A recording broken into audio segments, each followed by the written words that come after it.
Times news channel देखे आप सभी दर्शकों का बहुत बहुत स्वागत है। मैं हूं रमनदीप कौर। इस वक्त की बड़ी खबर आ रही है प्रयागराज से। क्या है पूरा मामला, देखने के लिए बने रहिए हमारे साथ। महाकुंभ पर्व के अवसर पर श्री निम्बर्क तीर्थ अजमेर राजस्थान द्वारा स्थापित श्री निम्बर्क नगर सेक्टर 18 मुक्ति मार्ग में एक विशेष कार्यक्रम आयोजित किया गया। ये कार्यक्रम नृत्य निकुंज लीला प्रशिष्ट जगत गुरु श्री निम्बर्काचार्य पीठाधीश्वर श्री राधेश्वर शरण देवाचार्य श्री जी महाराज के अष्टधाम गणोत्सव के उपलक्ष्य में आयोजित किया गया। इस अवसर पर वर्तमान पीठाधीश्वर श्री श्याम शरण देवाचार्य जी महाराज उपस्थित और श्री अनि अखाड़ों के महंतों के नेतृत्व में धार्मिक अनुष्ठान एवं भव्य आयोजन संपन्न हुआ।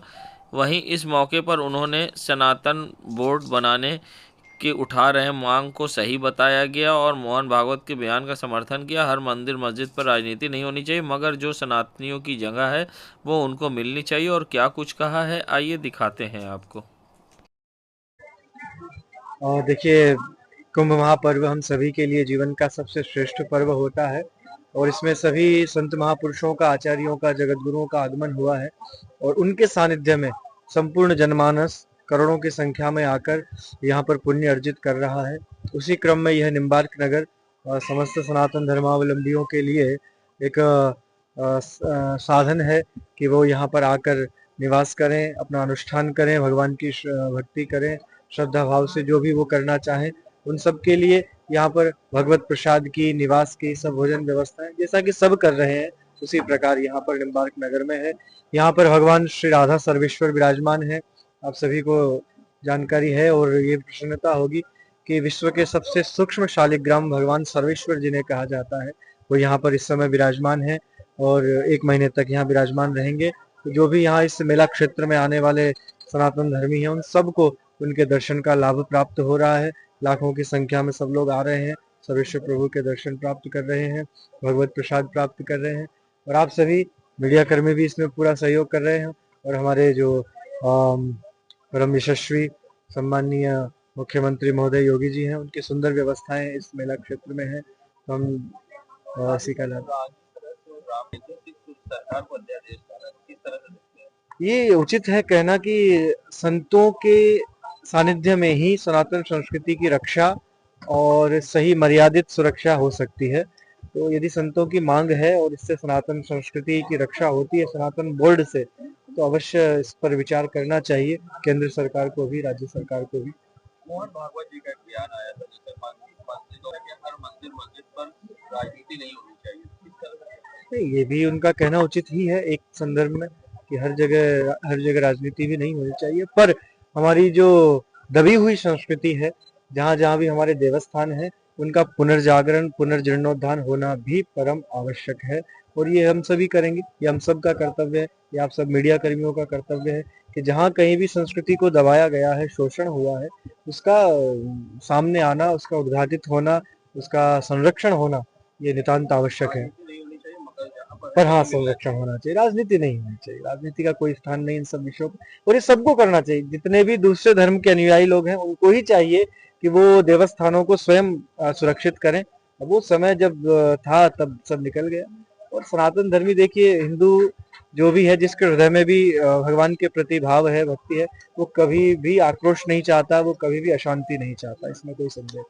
सर्वेश्वर भगवान। महाकुंभ 2025 के अवसर पर विदेश मंत्रालय भारत सरकार द्वारा आयोजित 10 देशों के 21 सदस्यों की अंतर्राष्ट्रीय दल बुधवार को महाकुंभ नगर में मंत्रोच्चारण और पारंपरिक विधियों के साथ भव्य स्वागत किया गया। ये दल अपराह्न 12 बजे एयरपोर्ट पहुंचा, जहां से उन्हें अराइल स्थित टेंट सिटी ले जाया गया। टेंट सिटी पहुंचने पर दल के सदस्यों का स्वागत मंत्रोच्चारण, पुष्प वर्षा और पौराणिक रीति रिवाजों के साथ किया गया। टेंट ने दल सिटी में विश्राम करने के बाद देर शाम महाकुंभ क्षेत्र का भ्रमण किया। इस दौरान महाकुंभ में ऐतिहासिक, धार्मिक और सांस्कृतिक महत्व की जानकारी दी गई। प्रतिनिधियों ने मेला क्षेत्र में भव्यता की प्रशंसा की। वहीं इस मौके पर पहुंचे विदेशी दलों के सदस्यों को जहां किन्नर अखाड़े की महामंडलेश्वर कौशल्यानंद गिरी ने सनातन धर्म और कुंभ के बारे में जानकारी दी। पुराने ये हमारे जो संत लोग ने यहाँ पे यज्ञ किया, तप किया, है ना। तो जाके आप लोग भी यहाँ आते हो। ये कल्चर क्या है, यहाँ पे बहुत सारे हमारे हिंदू लोग यहाँ पे कल्पवास करने के लिए आते हैं। सवा महीना Innumerable saints from times immemorial, they have walked on the sands of this light place, छोड़ना Sanjana. and this kumbh is in inception. It has begun since time has no history.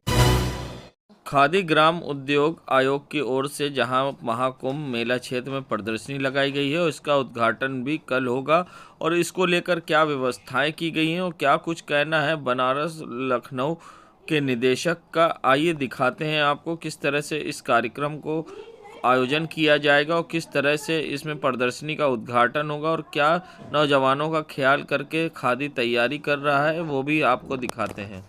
देखिए, आज की प्रेस वार्ता मुख्यतः आपको ये बताने के लिए है कि खादी और ग्रामोद्योग आयोग भारत सरकार की ओर से इस महाकुंभ 2025 के अवसर पे एक खादी उत्सव, जो कि एक राष्ट्रीय स्तरीय प्रदर्शनी है, उसका उद्घाटन माननीय अध्यक्ष KVIC श्री मनोज कुमार जी द्वारा 17 जनवरी को 4 बजे अपराह्न में किया जाएगा।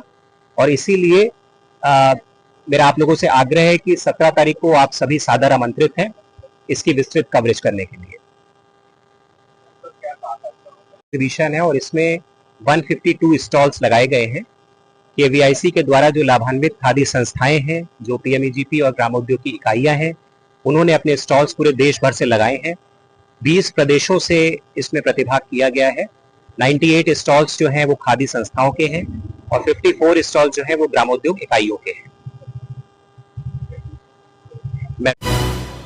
संगम नगरी प्रयागराज में जहां मकर संक्रांति के स्नान पर करोड़ों श्रद्धालुओं की तादाद संगम क्षेत्र में दिखाई दी और पूरे संगम क्षेत्र में साधु संत और सनातन धर्म से जुड़े लोग दिखे और साधुओं की जहां अमृत स्नान के लिए यात्रा निकली तो पुष्प वर्षा होती दिखाई दी और हर तरफ जयकारे लगते दिखे।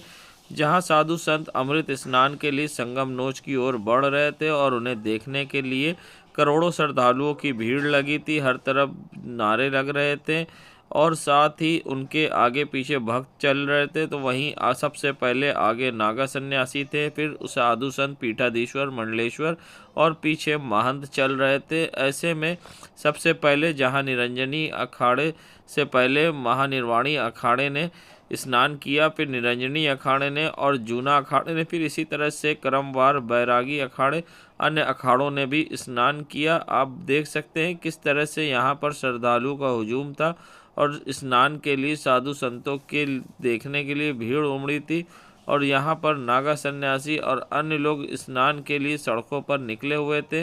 एक अनोखा यहाँ पर आप देख सकते हैं अध्यात्म का एहसास कर रहे थे लोग और यहाँ पर जिस तरह से लोगों की भीड़ थी वो देखने लायक थी, क्योंकि जिस तरह से आस्था के सबसे बड़े मेले में सुबह 3 बजे रात से ही ब्रह्म मुहूर्त से लोग निकले थे स्नान के लिए और जहां निरंजनी अखाड़े, महानिर्वाणी अखाड़े व अन्य अखाड़ों से साधु संत और यहां निकलकर पूजा अर्चना और सबसे बड़ी बात है कि विदेशी संत भी यहां पहुंचे थे स्नान करने और एक अलग सा नज़ारा था। और क्या कुछ कहना था यहाँ आई विदेशी श्रद्धालुओं का इस पूरे मामले को लेकर, आइए दिखाते हैं आपको।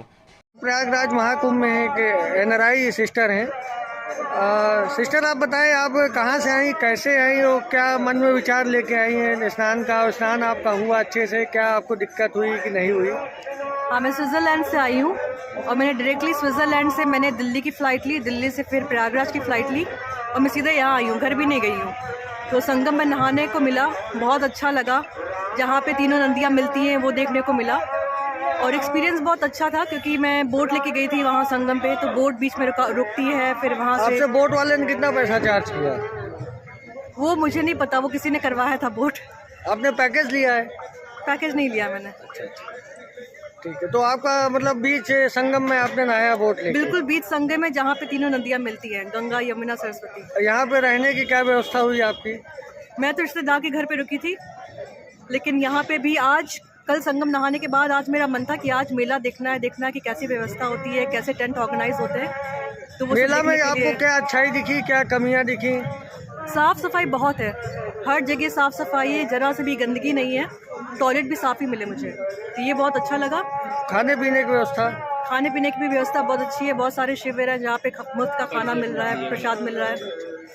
तो आपका पूरा नाम क्या है? शिवानी विसेन। अच्छा, कहाँ जॉब करती हैं? स्विट्जरलैंड में। क्या कंपनी है?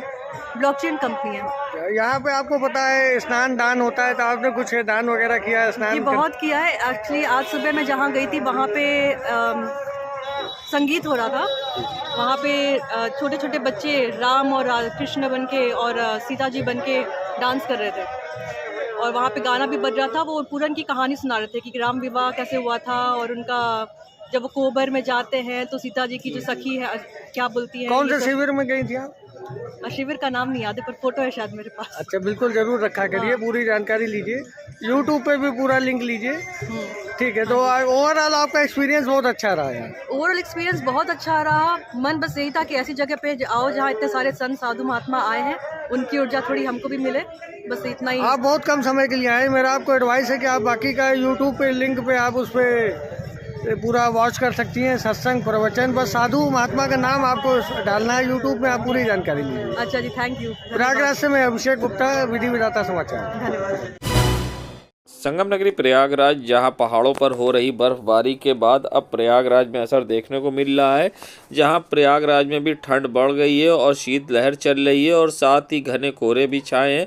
कोहरे के कारण पूरा संगम क्षेत्र अब गायब सा दिख रहा है, ज़ीरो विजिबिलिटी है और लोगों को अब परेशानी का सामना करना पड़ रहा है, क्योंकि ठंड के साथ कोहरा है जिससे कुछ दूर दूर तक दिखता नहीं है और गाड़ी चलाने वाले चालकों को भी काफ़ी परेशानी हो रही है। उन्हें खतरा सताता है कि कुछ एक्सीडेंट से, क्योंकि किसी समय भी दुर्घटना हो सकती है और आगे चलने वालों को भी बचाना है, तो संभाल कर अब उन्हें कोहरे के कारण गाड़ी चलानी पड़ रही है। कोहरे में भी सुरक्षा कर्मी तैनात दिखाई दिए और क्या कुछ कहना था वाहन चालकों का, आइए दिखाते हैं आपको।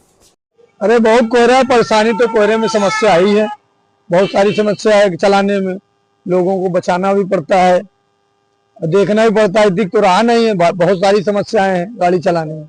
हाँ बिल्कुल ठंड पड़ रही है। राम प्रसाद दिन। कोहरा सर बहुत तगड़ा है, कोहरा की वजह से गाड़ी चलाने में हम लोग बहुत असमर्थ हैं,